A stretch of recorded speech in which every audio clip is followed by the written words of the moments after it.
कि इसका असर जो है, अगर केजरीवाल हारते हैं दिल्ली में तो इसका असर पंजाब में भी दिखेगा, क्योंकि पंजाब में भी आम आदमी पार्टी की सरकार है।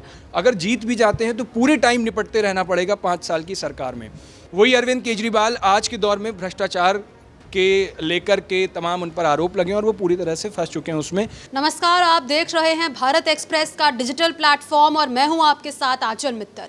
5 फरवरी को दिल्ली में विधानसभा चुनाव हुए थे। कल यानी कि 8 फरवरी को उसके नतीजे आने हैं।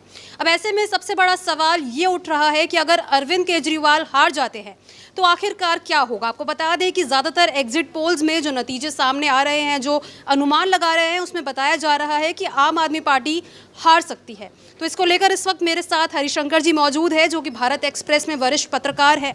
इसके साथ उज्ज्वल भी मौजूद है, जो कि यहाँ पे पत्रकार है। तो इसको लेकर सबसे पहले सर आपसे जानना चाहेंगे, अगर अरविंद केजरीवाल हार जाते हैं तो क्या होगा आम आदमी पार्टी का। देखिए, आम आदमी पार्टी जो है कमज़ोर होगी। अगर केजरीवाल हार जाते हैं तो आम आदमी पार्टी कमज़ोर होगी। अब उनका जो अस्तित्व है अरविंद केजरीवाल का, वो भी संकट में आएगा। संकट में इसीलिए आएगा कि अगर पार्टी का मेन नेता, उसका जो फाउंडर है, उसका मेन चेहरा जो है, अगर नेता ही हार जाएगा, मेन नेता जो पार्टी का है, जिसने पार्टी की बुनियाद रखी, तो उसके बाद पार्टी की संरचना पर भी उसका असर पड़ेगा। उसके बाद जैसे कांग्रेस में होता, बहुत सारे पार्टी के जो कार्यकर्ता नेता जो हैं वो इधर उधर जाने लगेंगे। कोई बीजेपी में जाएगा तो कोई कांग्रेस में शिफ्ट हो जाएगा, तो पार्टी कमज़ोर होगी यकीनन। और दूसरा कि इसका असर जो है, अगर केजरीवाल हारते हैं दिल्ली में तो इसका असर पंजाब में भी दिखेगा, क्योंकि पंजाब में भी आम आदमी पार्टी की सरकार है। और दूसरा ये कि पंजाब में दूसरे नंबर की पार्टी जो है वो कांग्रेस है, और कांग्रेस जो है वहाँ पर इतनी कमज़ोर नहीं। हालांकि चुनाव हार गई, भगवंत मान की सरकार वहाँ पर बनी, लेकिन कांग्रेस की स्थिति अच्छी है। तो ऐसे में पंजाब पर भी असर पड़ेगा। लेकिन ये है कि अगर हारी आम आदमी पार्टी अगर दिल्ली में हारी तो इसका एक और असर ये होगा कि केजरीवाल का जो दूरगामी योजनाएं हैं, जैसे दूसरे प्रदेशों में, उत्तराखंड में, हिमाचल में, गोवा में, हालांकि गोवा में उनको झटका लगा, गोवा के मामले में फंसे हुए हैं। कहीं ना कहीं वहाँ कुछ दिक्कतें आई थी, जिसमें वो उन पर आरोप है, उनकी पार्टी के कई नेताओं पे आरोप है।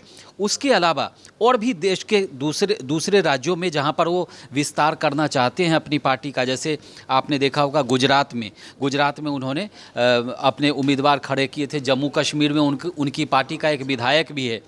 तो मुझे लगता है कि अगर दिल्ली में आम आदमी पार्टी हारती है तो पार्टी के अस्तित्व पर भी संकट आएगा। और दूसरी कि अगर अरविंद केजरीवाल की पार्टी हारती है तो स्वाभाविक तौर पे वो यहाँ पर मुखिया और पार्टी के भी मुखिया हैं, तो पार्टी को बहुत ज़्यादा मुश्किल के दौर से गुजरना पड़ेगा।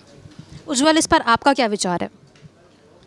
इसमें आप 2-3 पॉइंटर्स के साथ बात कर सकते हैं कि पहले तो एग्जिट पोल जिसका आप जिक्र कर रहे हो और जिसमें सारी बात छिड़ी है, अतीत में कई ऐसे मौके आए जब एग्जिट पोल आए और उसके बाद पूरी तरह से गलत साबित हुए। तो इस बात से बिल्कुल एश्योर नहीं हुआ जा सकता कि एग्जिट पोल जो कह रहे हैं जनादेश बिल्कुल वैसा ही आएगा। पहली बात ये। दूसरी बात, अगर अरविंद केजरीवाल, अभी आपने देखा 8 विधायक उनके चुनाव से ठीक पहले, यानी वोटिंग से ठीक पहले पार्टी छोड़ते हैं और उसके बाद बीजेपी में शामिल हो जाते हैं, तो जाहिर सी बात है ये इफ़ेक्ट करेगा। एक चीज़, हार या जीत एक अलग का विषय है, वो तो रिजल्ट आने के बाद पता लगेगा। लेकिन अगर अरविंद केजरीवाल जीत भी जाते हैं, एक बार को अगर एग्जिट पोल गलत साबित होते हैं और सरकार बनती है, तो उनके सामने सबसे बड़ी चुनौती जो रहेगी वो उनके कई विधायक ऐसे हैं जैसे जिन पर केस चल रहा है, चाहे वो मनीष सिसोदिया हों, चाहे वो कई सारे इन्होंने इस बार भी ऐसे खड़े किए जिन पर केस पहले से चल रहा है, उनके अयोग्य घोषित होने का खतरा भी मंडराता रहेगा। और इससे अरविंद केजरीवाल को अगर जीत भी जाते हैं तो पूरे टाइम निपटते रहना पड़ेगा 5 साल की सरकार में। एक सबसे बड़ी बात और है, अगर पार्टी हार जाती है इस बार के चुनाव में, क्योंकि अरविंद केजरीवाल जब आए थे, आपको याद होगा जिस वक्त आंदोलन चलता था, आई एम अन्ना की टोपी पहन के लोग चलते थे वहाँ पर, और अन्ना आंदोलन से निकली हुई एक पार्टी थी जिसकी अपनी विचारधारा सिर्फ एक थी कि भ्रष्टाचार के खिलाफ लड़ना है।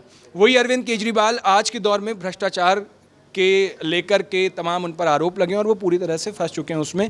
बीजेपी बड़ा नैरेटिव बनाती है शीश महल को लेकर के, शराब घोटाले को लेकर के, यानी कुल मिलाकर इर्द गिर्द जो सुई घूमती है वो भ्रष्टाचार की आसपास ही घूमती है। तो इससे उन्हें निपटना ये एक सबसे बड़ी चुनौती हो जाएगी। और हार जाते हैं तो चूंकि आपको याद होगा अरविंद केजरीवाल पीएम मोदी के खिलाफ वाराणसी से चुनाव लड़ने गए थे, वहाँ हार मिली थी, तो उन्होंने उस हार से सबक लिया और वापस दिल्ली आकर के अगले ही साल में बड़े मार्जिन से दिल्ली में जिताई। हालांकि लोकसभा चुनाव में आज तक उनका खाता नहीं खुल पाया, एक अलग का विषय है, लेकिन विधानसभा चुनाव में वो बहुत अच्छी परफॉर्मेंस उनकी रही है और वो लगातार उसमें करते गए। तो हार जीत एक अलग का विषय हो सकता है, लेकिन जो चुनौतियां हैं वो आपके सामने ये साफ तौर पर दिखेंगी। तो देखिए, नतीजा तो कल आने ही वाला है, पता चलेगा कि आखिरकार अरविंद केजरीवाल जीतते हैं या फिर हारते हैं। इसको लेकर आप लोगों की जो भी राय है हमारे साथ कमेंट बॉक्स में ज़रूर शेयर करें।